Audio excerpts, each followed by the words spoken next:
Oke, Bismillahirrahmanirrahim. Assalamualaikum warahmatullahi wabarakatuh. Pada hari ini saya akan melanjutkan pertemuan 12 ya. Hari ini materinya yaitu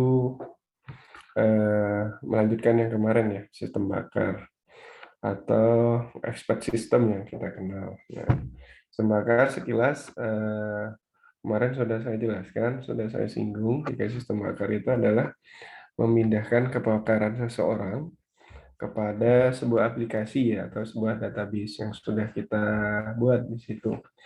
Kepakaran itu bisa berasal dari seseorang. Ya, nanti pakar di sini dia expert atau ahli di bidang tertentu. Nah, ini adalah unsur penting dalam pengembangan sistem bakar. Jadinya nanti ketika kita mengembangkan sebuah sistem bakar, yang pertama jelas harus ada pakarnya ya. Jadi yang kedua adalah sistem yang akan kita kembangkan, dan yang ketiga adalah user atau pemakai. Ya. Pakar, sempat saya singgung kemarin, orang yang ahli di bidang tertentu. Misalnya pakar dalam dunia medis, contoh seorang dokter, spesialis penyakit dalam. Berarti dia memiliki keahlian atau mengetahui, sangat mengetahui tentang bidang atau penyakit dalam lah di situ yang dia kuasai. Nah, pendapat-pendapat dia, pengetahuan-pengetahuan dia itu akan kita buatkan atau kita tambahkan ke dalam sebuah sistem. Tentunya nanti kita juga harus membuat basis data ya, kumpulan dari pendapat-pendapat dia yang akan menjadi rule ya, rule atau aturan-aturan dalam menyimpulkan sebuah konklusi atau kesimpulan dari sebuah penyakit yang berasal dari gejala-gejala. Nah, itu sistemnya nanti. Terus pemakai di situ dia menggunakan sistem melalui antarmuka yang sudah disediakan oleh si pembuatnya. Nah, dengan antarmuka itu dia memasukkan gejala-gejala yang dia miliki, sehingga nanti sistem akan memberikan kesimpulan atau hasil ya, sebenarnya apa sih penyakitnya. Nah, sederhananya seperti itu. Ingat kemarin dalam sistem bakar itu ada dua metode yang sering atau yang umum digunakan, ada backward dan ada forward ya. Ada backward chaining dan ada forward chaining.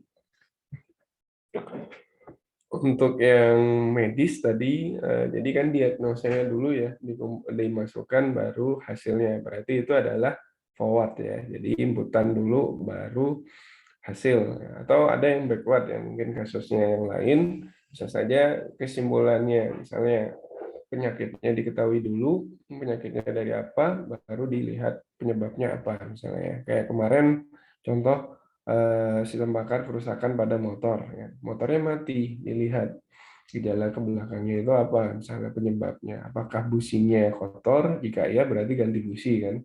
Jika tidak, apakah karburatornya kotor gitu ya. Sehingga itu perlu dicek.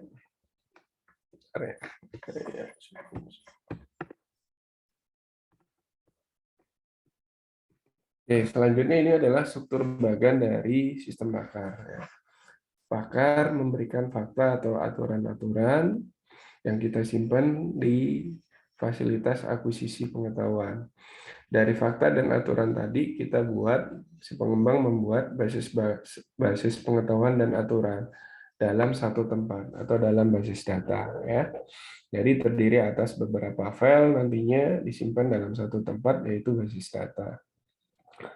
Terus fakta-fakta yang disimpan tadi bisa merupakan fasilitas yang belajar mandiri. Jadi kalau ada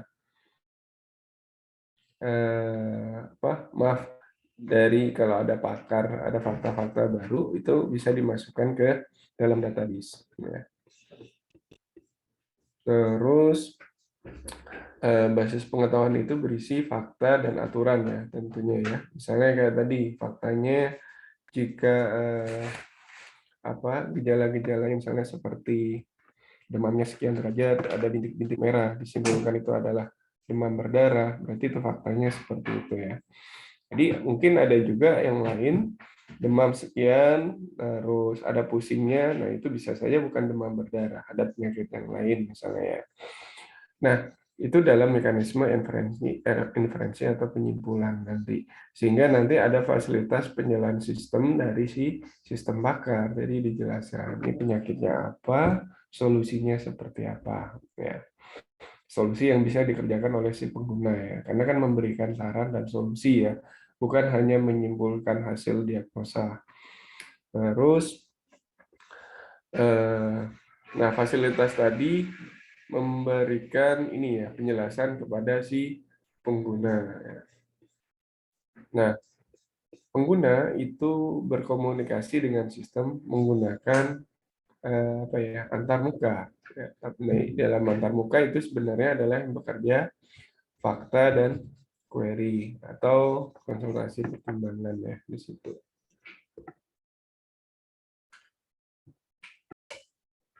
Nah, itu struktur bagian dari sistem bakar ya. Tentunya tadi komponennya sebenarnya 3 penting ya. Bakar, sistem, dan pengguna ya.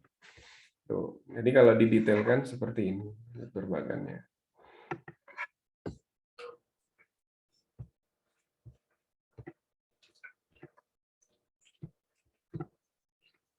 Oke, ini adalah komponen dari sistem bakar tadi ya. Yang pertama fasilitas akuisisi pengetahuan, yang kedua adalah basis pengetahuan dan basis aturan, yang ketiga adalah mekanisme inferensi, 4 fasilitas belajar mandiri, 5 fasilitas penjelasan sistem, 6 antarmuka pemakai. Kita coba bahas satu persatu ya. Mulai dari fasilitas akuisisi pengetahuan di sini ya. Di sini merupakan suatu proses untuk mengumpulkan data-data pengetahuan tentang suatu masalah dari pakar. Dari mana kita mendapatkan pengetahuan, tentunya nanti ada tahapan pengumpulan data dengan wawancara biasanya ya. Jadi kita melakukan wawancara terhadap seorang pakar. Misalnya tadi dalam dunia medis, namanya kita ingin membuat sistem bakar penyakit dalam. Ya. Berarti kita harus wawancara dengan siapa? Ya, tentunya dengan bisa lebih dari satu orang dokter ya, bisa kita gunakan untuk diwawancarai ya. Karena kan dia ahli atau sangat mengetahui penyakit dalam ya. Bahan pengetahuan dapat diperoleh dengan berbagai cara, bisa dari buku, jurnal ilmiah, bakat dan di bidangnya, laporan, literatur dan sebagainya. Nah, jadi pakar itu tidak hanya dari manusia. Pakar itu bisa juga kita ambil dari buku, buku yang membahas tentang kasus yang akan kita buat. Ya.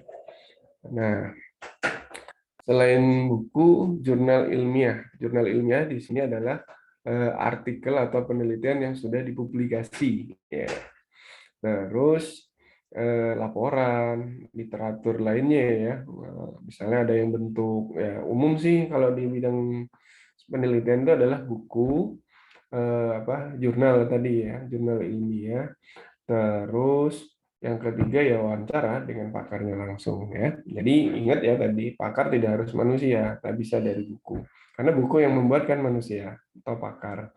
Begitu juga jurnal ilmiah yang membuat itu adalah sebenarnya manusia kan, atau ya manusia ya. Sehingga dipublikasi penelitiannya dalam bentuk artikel ilmiah yang publikasi dalam bentuk jurnal ya. Itu dipelajari ya. Misalnya di sini kalau saya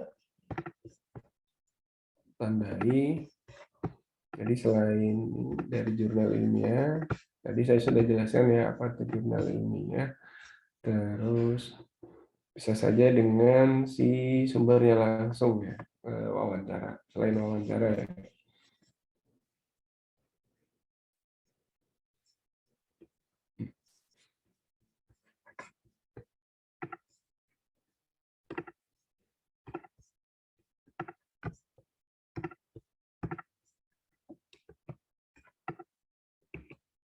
Basis yang kedua, komponen basis pengetahuan dan basis aturan.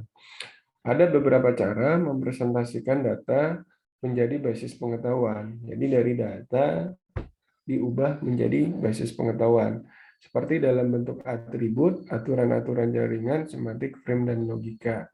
Atau kita buat data-data tadi kita kumpulkan, kita simpan dalam satu tempat dalam sebuah basis data. Ya.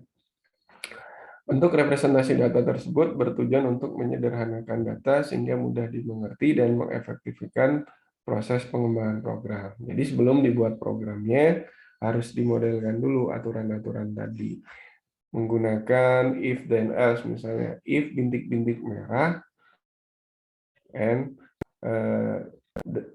demam sekian derajat n apa, maka simbolannya apa. Nah, itu ya, itu menggunakan bentuk pemodelan seperti itu. Dalam pemrograman visual, umumnya disediakan sarana untuk mengembangkan tabel-tabel penyimpanan data yang terangkum dalam sebuah database. Terkadang ada beberapa tools atau alat yang bisa digunakan pengembang untuk membuat data itu menjadi basis pengetahuan. Ya. 3 mekanisme inferensi. Di sini adalah bagian sistem bakar yang melakukan penalaran dengan menggunakan isi daftar aturan berdasarkan urutan dan pola tertentu. Selama proses konsultasi antara sistem pemakai, mekanisme inferensi menguji aturan satu persatu sampai kondisi aturan itu benar. Secara umum, ada 2 teknik utama yang digunakan dalam mekanisme inferensi, yaitu forward chaining, ya, maju, dan reverse reasoning, ya, atau yang tadi saya sebut backward chaining. Jadi, seperti contoh misalnya, saya tahu misalnya ingin menebak sebuah hewan atau sebuah binatang dari ciri-cirinya. Misalnya dia memiliki bulu, giginya bertaring, terus suaranya mengeong. Berarti itu adalah kucing. Nah, itu berasal dari maju ya, penalaran maju. Mulai dari ciri-ciri kita mendapatkan kesimpulan. Nah, sama dengan dunia medis tadi ya. Misalnya diketahui bintik-bintik merah, gejalanya demamnya sekian derajat, terus yang ketiga, misalnya ada yang lain ya apa, sehingga disimpulkan itu adalah demam berdarah. Itu forward chaining. Beda dengan tadi ya, kalau misalnya apa tadi backward ya, kalau misalnya motor ya, kerusakan pada motor, diketahui motornya mati, berarti kita lihat gejalanya itu apa untuk diperbaiki ya, kerusakannya apa, misalnya itu berarti backwardnya. Jadi hati-hati ya nanti kalian kapan menggunakan backward, kapan menggunakan forward ketika menggunakan sistem bakar ya. Lihat permasalahannya dulu ya. Ini penalarannya maju atau mundur ya. 4. Fasilitas belajar mandiri. Fasilitas ini memungkinkan sistem untuk mengembangkan dirinya sendiri dengan memilah atau mengelompokkan kembali fakta yang sudah ada. Memasukkan fakta-fakta baru dalam basis pengetahuan yang merupakan hasil penurunan iterasi. Jadi, kalau ada fakta-fakta baru terhadap sebuah penyakit dalam, harusnya dimasukkan lagi. Jadi, biar mengikuti perkembangan misalnya kalau dulu itu di basis datanya belum ada yang namanya penyimpulan terhadap penyakit asam lambung, tapi setelah perkembangan waktu ternyata ada penyakit baru yang namanya asam lambung, sehingga perlu dimasukkan gejala-gejalanya, rule-rule-nya, didapat kesimpulan itu adalah penyakit asam lambung. Atau yang kedua, misalnya dulu belum ada COVID, sehingga dimasukkanlah gejala-gejala COVID yang kesimpulannya nanti mengarah pada COVID ya. Jadi memasukkan fakta-fakta baru ya di sini, fakta ya di situ.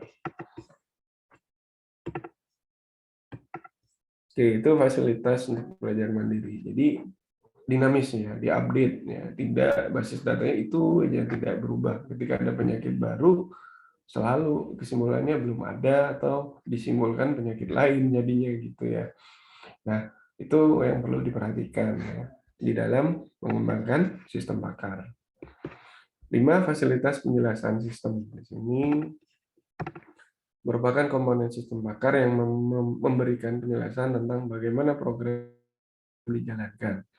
Apa yang harus dijelaskan kepada pemakai tentang suatu masalah, memberikan rekomendasi kepada pemakai, mengakomodasi kesalahan pemakai, menjelaskan bagaimana suatu masalah terjadi. Nah, ini lebih kepada bagaimana menggunakan sistem bakar itu kepada si penggunanya. Apa yang perlu diinput, apa yang perlu dipilih, apa yang perlu dimasukkan, sehingga nanti bisa menyimpulkan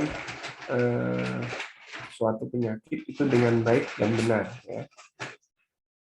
Atau ketika dia menyimpulkan sebuah kesalahan, ada validasi ada validasi dari sistem yang diinputkan bukan angka atau harusnya karakter misalnya. Dalam sistem bakar, fasilitas penjelasan sistem sebaiknya diintegrasikan ke dalam tabel basis pengetahuan dan basis aturan. Karena hal ini lebih memudahkan perancangan sistem. Jadi ini ya, dalam basis pengetahuan dan basis aturan sini diintegrasikan ke dalam tabel basis sistem bakar ya. Pengetahuan-pengetahuannya itu diintegrasikan atau digabungkan ke data ya, langsung diinput, simpan ke basis data langsung ya, seperti itu. 6. Antarmuka pemakai atau interface. Nah, kita sebagai pengembang memberikan antarmuka yang mudah digunakan atau yang bersifat user friendly. Karena apa? Itu untuk komunikasi antara pengguna dengan sistem. Yang namanya komunikasi tidak harus berbicara ya, tapi di sini ada interaksi ya. Kita inputin data, dia proses. Nah, itu adalah komunikasi. Ketika kita masukkan inputan yang salah, dia memberikan respon. Maaf, username dan password Anda salah. Maaf, inputannya harusnya angka, bukan karakter. Nah, itu adalah bentuk komunikasi yang disiapkan dari antar muka. Nah, itu perlu disediakan ya. Itu kemudahan. Nah, ini ya, disebutkan juga syarat utama membangun antarmuka adalah kemudahan dalam menjalankan sistem, tampilan yang interaktif, komunikatif, dan mudah bagi pemakai. Kemudahannya misalnya menjalankan sistem. Jadi umumnya sudah menu filenya di atas, menu close-nya di kanan atas, exit-nya ada gitu ya, sudah dibuatkan. Yang kedua, tampilannya interaktif. Ketika kita input apa, ada respon gitu ya. Ketika ada kesalahan yang kita lakukan, si pengguna misalnya tulisannya merah atau ada suara yang muncul atau ada pesan yang muncul misalnya. Nah, itu interaktif. Jangan sampai nanti inputannya salah, program yang ada diam aja. Itu benar atau salah ya? Nah, penggunanya jadi bingung kan. Misalnya nih, ketika kita menginputkan username dan password yang salah, dia gimana responnya? Maaf, username Anda salah, silakan coba lagi. Atau kalaupun benar, juga ada keterangan. Login Anda sukses, silakan masuk ke dalam ruangan administrator, misalnya seperti itu. Nah, ini tahapan dalam pengembangan sistem bakar. Ada 6 tahap secara umum: identifikasi, konseptualisasi, formalisasi, implementasi, evaluasi, dan baru pengembangan. Jelas nggak ya? Nah, saya jelaskan. Yang pertama adalah identifikasi. Identifikasi ini meliputi kita si pengembang harus menganalisa dulu kebutuhan-kebutuhan, data-data kebutuhan itu yang akan digunakan dalam pengembangan sistem bakar. Ya, kira-kira data apa saja? Misalnya data penyakit, data tadi ya, gejala-gejala tadi. Ya. Nah, itu perlu dikumpulkan dulu. Ya, itu masuk dalam tahapan identifikasi. Yang kedua, baru data-data tadi dikonseptualisasi, dimodelkan. Ya. Menggunakan if tadi ya, if demam sekian, if bintik-bintik merah, maka kesimpulannya apa? Didesain seperti itu, dibuatkan dalam bentuk basis data. Ya.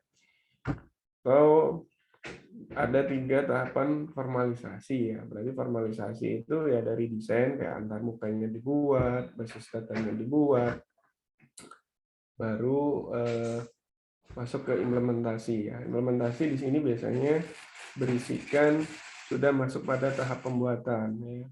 Misalnya bahasa pemrogramannya apa yang digunakan nanti untuk membuat. Yang kedua, basis datanya yang awalnya rancangan hanya model itu dibuatkan ya, diimplementasikan. Sudah ada datanya, sudah diinput misalnya ya. Yang kelima baru evaluasi. Jadi sistem pakar yang sudah dibuat itu perlu diuji. Ya. Tujuannya apa?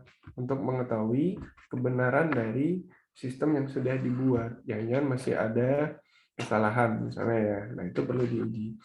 Siapa yang menguji? Nah kita bisa mengundang si pengguna ya. Kita undang pengguna, siapa calon pengguna misalnya ya. Kita undang, kita coba secara langsung gitu ya. Misalnya 3 hari sampai 5 hari. 6 baru setelah ada kesalahan atau kekurangan dikembangkan lagi, diperbaiki lagi. Seperti itu ya. Kalau ada yang baru, perubahan waktu, identifikasi lagi, konsep lagi, implementasi lagi, seperti itu. Sehingga nanti bentuknya adalah cycle ya, kayak inilah, kayak metode pengembangan software ya. Ada secara umum kan mengikuti itu ya, seperti metode waterfall ya, analisa, desain, implementasi, pengujian, itu yang umum ya. Nanti dipecah-pecah atau dirinci ya. Nah, itulah tahapan dalam pengembangan sistem bakar. Ketika 6 tahapan ini sudah dilalui, maka layak untuk digunakan nantinya ya kepada si pengguna. Ketika ada pengembangan, berarti diidentifikasi lagi, dikonsep lagi, nah, itu. Terus seperti itu. Nah, itu dulu ya materi yang bisa saya sampaikan. Mudah-mudahan materi ini bisa membantu Anda ya menambah pengetahuan dan wawasan. Tentunya harus didukung misalnya dengan pengetahuan sumber-sumber lainnya ya, misalnya dari buku atau dari video-video pembelajaran lainnya bisa Anda gunakan. Itu dulu untuk materi ini saya tutup. Assalamualaikum warahmatullahi wabarakatuh.